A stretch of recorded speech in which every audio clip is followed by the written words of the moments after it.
Fala, moçada. Estamos chegando aí na reta final da nossa disciplina de Higiene e Segurança do Trabalho. Eu sou o professor Gilvan e vou trazer para vocês agora, nesse momento, uma aula de encerramento com uma breve revisão dos principais pontos da disciplina, tá? Então, a disciplina de Higiene e Segurança do Trabalho, ela tem como ementa, né, uma abordagem dos conteúdos de organização do trabalho no ambiente laboral, permitindo ao educando, ao estudante, conhecer, identificar e sugerir medidas preventivas. Então, essa palavra mais usada por nós, prevenção, quando expostos a riscos no ambiente laboratorial.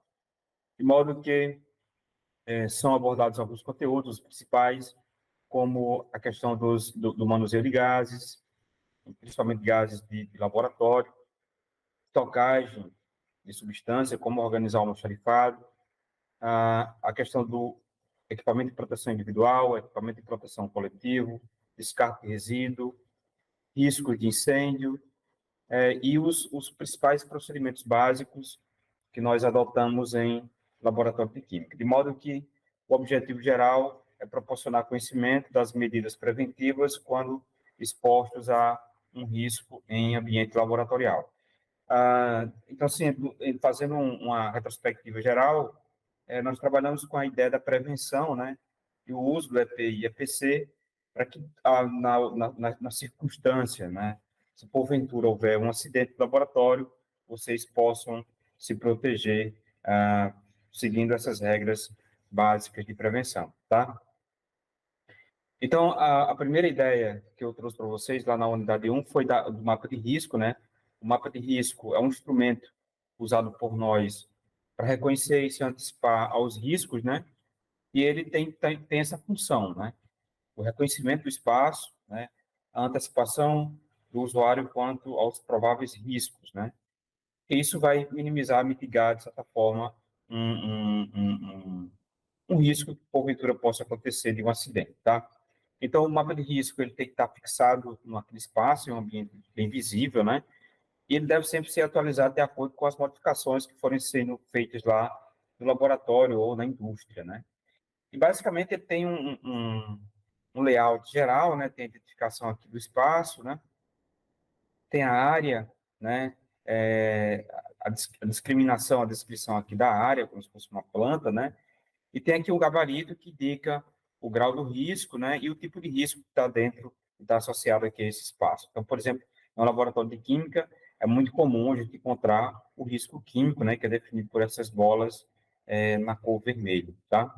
Então, o risco químico, né, risco de acidente, risco ergonômico, risco físico, e aí cada risco aqui vocês percebem que tem uma dimensão, né, dessa bolinha, e essa dimensão quer dizer o grau do risco, né? A bolinha menor, risco pequeno, risco médio e risco grande. Então, o mapa de risco tem essa função, né, de reconhecer naquele espaço quais são os principais pontos, né, de risco de acidente, e aí risco relacionado a risco físico, risco químico, risco biológico, risco ergonômico e risco de acidente, tá?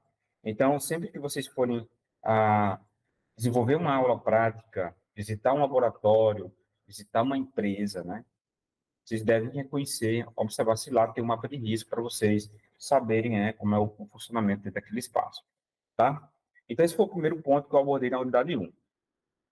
Na unidade 2, eu trouxe para vocês a questão do EPI e EPC. E aí, EPI básico, né, extremamente obrigatório no laboratório de química, isso vocês vão já ter esse contato em química geral, é o uso do jaleco e do sapato fechado, né? Então, jaleco e sapato fechado são EPIs, né, que a gente usa para proteger, né? É uma proteção que vai garantir, né, a sua proteção se porventura houver algum acidente, como por exemplo, derramar um ácido, derramar uma base, né, espingar um produto, cair algum objeto. Então, você está protegido, né, com o jaleco e com o sapato fechado. Então, nunca esqueça disso, né? Sempre que forem para aula prática, leva o jaleco, vá de sapato fechado para você se proteger, tá? É uma medida preventiva. E aí tem outros EPIs que são complementares, né? A luva, para o caso de manipulação de substâncias corrosivas, o óculos de proteção para o caso de manipulação de substâncias que são voláteis, né, que podem ser agressivas, né, aos olhos, né? O uso da máscara no caso de manipulação de substâncias tóxicas, voláteis também. Então, são complementares. E, além disso, né, em algumas situações de visitação em empresa ou trabalho do profissional da química na indústria, exige o uso, por exemplo, do capacete, do protetor auditivo, né? São dois EPIs complementares que geralmente o profissional da química ele precisa usar quando ele vai trabalhar no espaço, né, que oferece esse tipo de risco. Tudo bem? Então, revisando, jaleco, sapato fechado são os obrigatórios. E aí, secundário, né, complementares, vem a luva, vem o óculos de proteção, tá? Vem a máscara, capacete e protetor auditivo, tá? Então, além do EPI, né, que é individual, tem os EPCs, que é aquele de proteção coletiva, né? Eles estão disponíveis no espaço, né? O mais comum dentre eles aqui, para laboratório de química, é a capela ou câmara de exaustão. E aí, só dando um reforço, a capela ou câmara de exaustão é um sistema fechado que tem uma exaustão, onde nós fazemos a manipulação de substâncias que são voláteis e são tóxicas ou agressivas. Então, é lá dentro que nós fazemos a manipulação dessas substâncias, seja para preparar uma solução, seja para desenvolver uma reação química, fazer um processo de separação de mistura, etc. Tá? Mas aí a capela ela tem que estar livre para você fazer uma manipulação segura, né? Então, nunca deixar reagente armazenado dentro da capela. Não é esse o objetivo. Tá? O objetivo é fazer a manipulação de substâncias que são voláteis, né? E possam oferecer algum risco, né? Ao ser inalado, etc. Então, use a capela, tá? Além disso, o extintor de incêndio é extremamente importante, né, para um risco de incêndio. Se acontecer algum incêndio, tem que ter o extintor. O chuveiro, para o caso de acontecer algum acidente de derramamento de uma substância do corpo, você tem que tomar a chuveirada. E o lava-olhos, quando esse contato, né, respingou a substância no olho, você não estava com óculos de proteção, então tem um lava-olhos, né? Aqui, um quadro de energia com os disjuntores para desligar os equipamentos em caso de um curto-circuito, né? E a saída de emergência, geralmente com as portas anti-chama para que elas possam conter a chama em caso de um incêndio, tá? Então, de modo geral, EPC para laboratório de química são esses 6 EPCs que eu trago aqui para vocês, tá? Então, na outra unidade, eu trouxe a parte de estocagem. Como é que eu estoco? Como é que eu armazeno, né, as substâncias, os resíduos em um laboratório químico? O mais comum é nós termos um espaço específico para disposição ou estocagem, armazenamento das substâncias, né?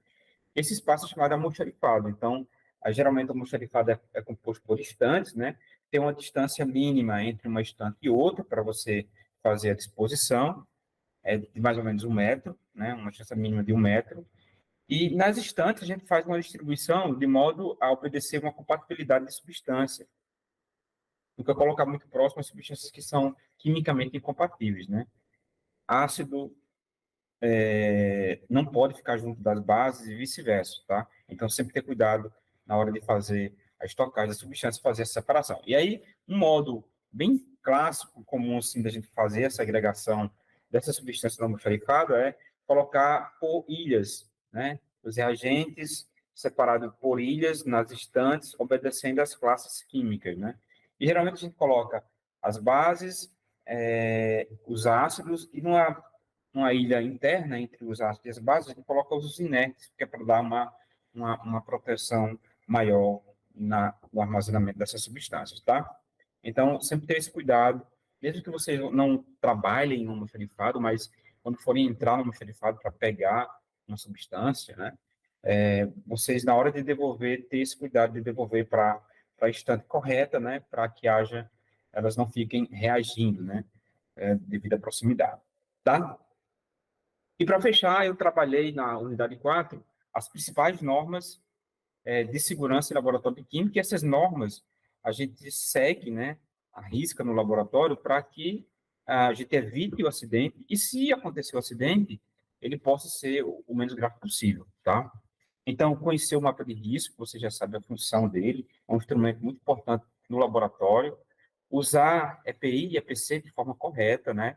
Além de usar de forma correta, você tem que cuidar de forma correta dele, né? Tá limpo, né? Não tá quebrado. Então, sempre dá uma observada como é que tá o EPI e como é que tá o EPC. Não fumar, não comer, não beber nada no laboratório, né? Isso aí é clássico.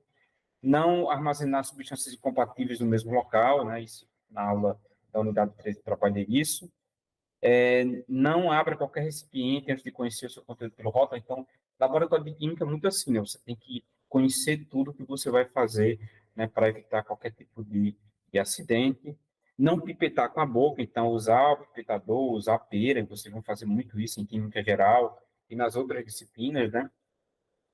Não identificar nenhum tipo de substância pelo cheiro ou pelo sabor, jamais. Então, isso não é metodologia de se fazer em laboratório de química, não cheirar as substâncias, tá? Praticar o 5S, né? Organizar, deixar tudo limpo, tudo bem segregado, tudo bem organizado para que o trabalho flua de uma forma melhor durante a realização dos experimentos, tá? Então é isso, é basicamente, né, o que eu tinha para revisar com vocês nessa aula de encerramento e deixar, né, a clássica frase, né, que na corrente da segurança o elo mais importante é você. Então, previna, não deixe o pior acontecer, a nossa segurança está em nossas mãos. Então, é isso que eu desejo para todos vocês ao longo do curso e ao longo da vida profissional, tá? Então, satisfação em tê-los aqui nessa disciplina. Desejo muito sucesso, bons estudos e, quem sabe, até uma próxima ocasião.